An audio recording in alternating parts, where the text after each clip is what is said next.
నమస్తే, welcome to big Telugu TV. ప్రస్తుతం మనతో పాటు ఉన్నారు సినీ క్రిటిక్ దాసరి విజ్ఞాన్ గారు. హలో అండి విజ్ఞాన్ గారు. నమస్తే. కరోనా టైంలో చాలామంది సెలబ్రిటీస్ ముందుకొచ్చి హెల్ప్ చేయడం మనం చూసాం. సోను సూద్ గారు ఉన్నారు, విజయ్ దేవరకొండ గారు. వీళ్ళ పేర్లు బాగా వినిపించాయి, చాలా హెల్ప్ చేశారని. ప్రస్తుతం మన దేశానికి సంబంధించి ఇప్పుడు ఒక సంక్లిష్ట పరిస్థితిని ఎదుర్కొంటున్నాం. ఈ టైంలో విజయ్ దేవరకొండ గారు మొన్న తన బర్త్డే సందర్భంగా ఇండియన్ ఆర్మీకి హెల్ప్ చేశారు, అంటే మీన్స్ విరాళం ఇచ్చారు అంటూ ఒక వార్త సోషల్ మీడియాలో చక్కర్లు కొడుతోంది. ఏమి ఇచ్చారు, అసలు ఏం జరిగింది? ఏమో కానీ మంచో చెడో ఈ నెలంతా విజయ్ దేవర్ గురించి చాలా మాట్లాడుకున్నాం. అవును, మంచి మాట్లాడుకున్నాం, చెడు మాట్లాడుకున్నాం. చెడు అంటే పాపం ఇతనేం చేయలేదులే, ఇతని మీద వచ్చినటువంటి ఎలిగేషన్. అవును. సో వాట్ ఎవర్, ఇది ఒక మంచి సందర్భం. నిన్న విజయ్ దేవరకొండ బర్త్డే. బేసిక్గా చాలామంది ఈ మధ్య కాలంలో బర్త్డేస్కి ఏం చేస్తున్నారు, కరోనా తర్వాతే ఇది అలవాటైంది, ఇది మాత్రం ఒప్పుకోవాలి. బర్త్డేస్కి అందరూ ఏం చేస్తున్నారు, లైక్ ఆర్ఫన్ హౌసెస్ కానీ ఓల్డ్ ఏజ్ హోమ్స్ కానీ లేదా ఇలాంటివి ఏవైనా, లేకపోతే ఇక్కడ హైదరాబాద్లో ఉండేవాళ్ళు బసవతారకం కానీ వెళ్ళి కనిపించిన వాళ్ళందరికీ దాన ధర్మాలు చేస్తున్నారు.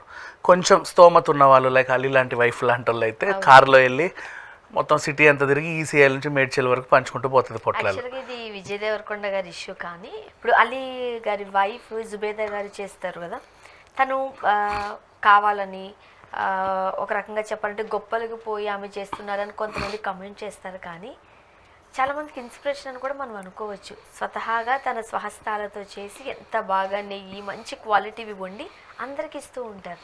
నాకేం నచ్చుద్దో చెప్పనా, అందరూ డిస్పోజల్స్ ఇస్తారు ఎవరికైనా దానాలు చేయాలంటే. అదేం పిచ్చో నాకు అర్థం కాదు. బట్ ఈవిడ టిఫిన్ బాక్సులు, క్యారేజీలు, 4 అంతస్తులు 5 అంతస్తులు క్యారేజ్ బాక్సులు ఉంటాయి కదా, అవి ఒక కవర్లో 200 300 డబ్బులు, ఫ్రూట్, మళ్ళీ ఆ ఫ్రూట్స్ని కూడా కట్ చేసి నీట్గా సలాడ్లా చేసి అది దాంట్లో ఇంకేమన్నా వేస్తాయి ఇంగ్రీడియంట్స్ ఒకటి ఇందాక నువ్వు అన్నట్టు డిఫరెంట్ ఐటమ్స్ కూడా క్వాలిటీ అట్లా పెట్టి ఓ చాక్లెట్ ప్యాకెట్టో కేక్ ప్యాకెట్టో బిస్కెట్ ప్యాకెట్ పెట్టి ఇస్తూ ఉంటారు డిఫరెంట్గా. నాకు నచ్చుద్ది. సో అట్లాంటి వాళ్ళు కొంతమంది ఉంటారు. అండ్ ఈ మధ్య కాలంలోనే ఈ ట్రెండ్ ఎక్కువైంది, చాలామంది ఇలాగే ఇస్తున్నారు. ఇక ఇప్పుడు విజయ్ దేవరకొండ గురించి మాట్లాడుకుంటే, నిన్న ఏమైందంటే యాక్చువల్గా నిన్ననే ఈ ప్రకటన కూడా విడుదలైంది. సేమ్ టైం ఇంకో ప్రకటన, అల్లు అరవింద్ గారు కూడా సింగిల్ సినిమాకి వచ్చిన కలెక్షన్స్లో కొంత భాగాన్ని ఇండియన్ ఆర్మీకి మేము డొనేట్ చేస్తున్నామని చెప్పారు. సేమ్ మళ్ళీ విజయ్ దేవరకొండ. వీళ్ళందరూ ఒకటే కాంబినేషన్, గీతా గోవిందం గుర్తుందా? సో నచ్చింది నాకు, పర్వాలే. అండ్ తర్వాత ఇంకా గీతా గోవిందం గురించి మాట్లాడుకున్నాం కాబట్టి రష్మిక కూడా ఉండాలి కదా. రష్మిక కూడా ఎంటర్ అయింది, విషెస్ చెప్పింది. అండ్ ఒక పాన్ ఇండియా మూవీకి సంబంధించినటువంటి అనౌన్స్మెంట్ చేశారు 2.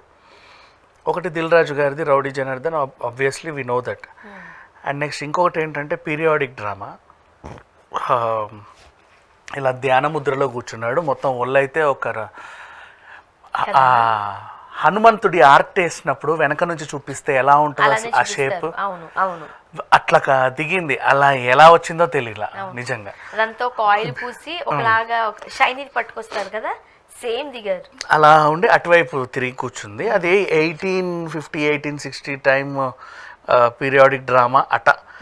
బోల్డ్ అంత బడ్జెట్ పెట్టి తీస్తున్నారు దాన్ని కూడా. దానికి సంబంధించి ఒక మంచి అనౌన్స్మెంట్ వచ్చింది, happy. And now Gautam Tinnanuri సినిమాకు సంబంధించిన అనౌన్స్మెంట్. ఇప్పుడు ఈ ఆర్మీకి హెల్ప్ చేయడం. ఇప్పుడు ఆర్మీకి హెల్ప్ చేయడం ఏంటంటే బర్త్డే సందర్భంగా తను ఇండియన్ ఆర్మీ వాళ్ళకి కొంచెం డొనేట్ చేశాడు. సో అంటే ఒకరిని చూసి ఒకరు ఇన్స్పైర్ అవ్వాలి, ఏ విషయమైనా సరే. ఇందాక నువ్వు అలీ వైఫ్ని చూసి ఇన్స్పైర్ అయ్యాను అన్నట్టుగా ఇతను మేబీ అల్లు అరవింద్ చూసి ఇన్స్పైర్ అయ్యాడో లేక తనకు వచ్చిన ఆలోచన. బట్ వీళ్ళని చూసి ఇంకా చాలా మంది ఇన్స్పైర్ అవుతూ ఉంటారు. ఎక్కడ కాస్త స్తోమత ఉన్న వాళ్ళు ఎంతో కొంత, అంతే కదా, 1 రూపీ కూడా మన స్తోమత తగ్గట్టు ఇవ్వచ్చు కదా. అంటే ఇప్పుడు అక్కడ బార్డర్లో ఉన్న వాళ్ళకి ఏంటంటే పరిస్థితి తీరిగ్గా కూర్చొని అదేంటిది ఎసరు పెట్టుకునే అంత ఇది లేదు. ఒక టైప్ ఆఫ్ భయభ్రాంతులతో బ్రతికేస్తున్నారు. అంటే నివాసానికి కొంచెం అనుకూలంగా ఎక్కడ ఉంటే అక్కడికి దిండు దుప్పటి పట్టుకొని వెళ్తున్నారు అంతే, అంతకుమించి ఏమీ లేదు. అక్కడ వాళ్ళే ఎవరో ఒకరు వచ్చి ఏదో ఒకటి ఇస్తారులే మాకు, ఇప్పటి వరకు ప్రాణాలతో ఉంటే చాలు. అదంతా ఆ యుద్ధ వాతావరణం అయిపోయాక ఎప్పటికో ఇళ్ళకి వెళ్ళి బాగుంటే బాగున్నాయి, బాగాలేకపోతే బాగాలేవు, ఇవన్నీ చూసుకుంటాం. ఇట్లాంటి సిట్యువేషన్స్ అన్నమాట. సో చాలామందికి తెలియట్లా ఇలా కూడా ఇవ్వచ్చు అని.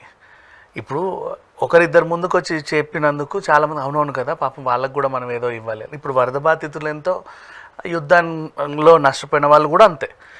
అంటే ఇప్పుడు ఎక్కడో మిసైల్ వచ్చి అక్కడెక్కడో పడింది, బట్ ఇక్కడంతా చెడింది కదా. ఇదంతా మళ్ళీ వాళ్ళు రీకన్స్ట్రక్ట్ చేసుకోవడానికి కొంచెం సొమ్ము అవసరం పడుతుంది. మన దేశం కోసమే కదా ఏదో జరిగింది, పాపం వాళ్ళకి చిన్న నష్టం జరిగింది, మరి మనందరం కలిసి సహాయం చేయకపోతే ఇంకెవరు చేస్తారు అలా. అండ్ ఇంకొకటి చెప్పనా, ఎక్కడ విపత్తు జరిగినా తెలుగు హీరోలు అయితే ముందుంటారు. నాకు బాలీవుడ్ కోలీవుడ్ తెలియదు, తెలుగు వాళ్ళు అయితే ఫస్ట్ ఉంటారు. ఎప్పుడు రామారావు గారు, నాగేశ్వరరావు అప్పటి నుంచి వస్తున్నాయి. జోలి పట్టారంట ఒకటి. అంటే ఎట్లా అంటే బయట ఏదో జరిగితే కూడా కాదు, సినిమాలో కూడా ఇప్పుడు ఫ్లాప్ అయ్యి బయ్యర్లు నష్టపోతే రెమ్యునరేషన్ నుంచి కొంచెం వెనక్కి ఇవ్వడం, ప్రొడ్యూసర్ నష్టపోయిన రెమ్యునరేషన్ నుంచి వెనక్కి ఇవ్వడం, లేదా నెక్స్ట్ సినిమా ఫ్రీకి ఇవ్వడం, ఇలాంటివన్నీ చేస్తారు. మన తెలుగు హీరోల మీద పడి చాలామంది ఏడుస్తారు, కానీ ఫస్ట్ యాక్చువల్గా చెప్పాలంటే ఇట్లాంటి ఏ వచ్చినా సరే టాలీవుడ్ ఎప్పుడు ముందు ఉంటుంది. లేదా ఇప్పుడు ఐపీఎల్ కూడా క్యాన్సిల్ చేశారు ఓ వారం రోజులు, నిరవధిక వాయిదా పడింది. అంటే రీజన్ అంత పెద్ద స్టేడియంలో అంతమంది వచ్చినప్పుడు ఏదన్నా పడింది అనుకో అక్కడ సెక్యూరిటీ చెప్పలేం కదా, అందుకని చెప్పేసి అది వాయిదా పడింది. ఓ వారం రోజులే చేసిన తర్వాత యాజ్ యూజువల్గా రన్ అవుతూ ఉంటుంది. ఇట్లాంటి సిట్యువేషన్స్లో ఆర్మీకి మన కోసం ఆర్మీ ఉన్నప్పుడు ఆర్మీ కోసం కూడా మనం ఉండాలి, నిలబడాలి అని మన టాలీవుడ్ నుంచి విజయ్ దేవరకొండ తీసుకున్న డెసిషన్ నిజంగా హ్యాట్స్ ఆఫ్. తన ఈ బర్త్డే నన్ను అడిగితే చాలా ఏళ్ళు గుర్తుండిపోతుంది అందరికీ. ఇప్పుడు మనం ఇక్కడ బయట ఎంత వార్ జరుగుతుందని తెలిసిన పిల్లల్ని వేసుకుని పడుకుంటున్నామంటే మన ఆర్మీ ఉన్నారన్న ధైర్యమే కదా. కొంతమందికి అది అర్థమవుతుందో అర్థం కాదా అనిపిస్తూ ఉంటుంది నాకు. నిజం కదా, మనం టీవీ చూస్తున్నాం 1 గంట 2 అయినా సరే ఏం జరుగుతుందా, ఎక్కడి నుంచి ఏమొస్తున్నాయా అని. కానీ ఏదో టైంలో టీవీ ఆఫ్ చేసి అయితే పడుకుంటున్నాం కదా ధైర్యంగా. మళ్ళీ ఇదంతా బాగానే ఉంది కదా, దీంట్లో మళ్ళీ కోడిగుడ్డు మీద ఈకలు పీకే వాళ్ళు కూడా ఉంటారు కదా. అదే వాళ్ళ గురించి మాట్లాడుకుంటే ఎంత ఇచ్చావు, నీ స్తోమతకు అంతేనా ఇచ్చేది. అందుకే నాకు వచ్చింది అది, బట్ ఆ క్వశ్చన్ అడగాలని కూడా అనిపించింది. ఉన్నారు వాళ్ళు కూడా, ఎంత ఇచ్చుంటారు, నీ స్తోమతకు అంతేనా, మరి బర్త్డే రోజు కూడా ఇంతేనా, నువ్వు థియేటర్లు కట్టుకున్నావు, రౌడీ బిజినెస్ చేస్తున్నావు, ఇంకేదో చేస్తున్నావు, ఇంతేనా. ఒరే బాబు ఇచ్చాడు కదా, తన వల్ల 10 మంది ఇన్స్పైర్ అయ్యాడు చాలు కదా. ఎంత ఇచ్చారు, 1 రూపీ ఇచ్చారు, ఇచ్చారుగా.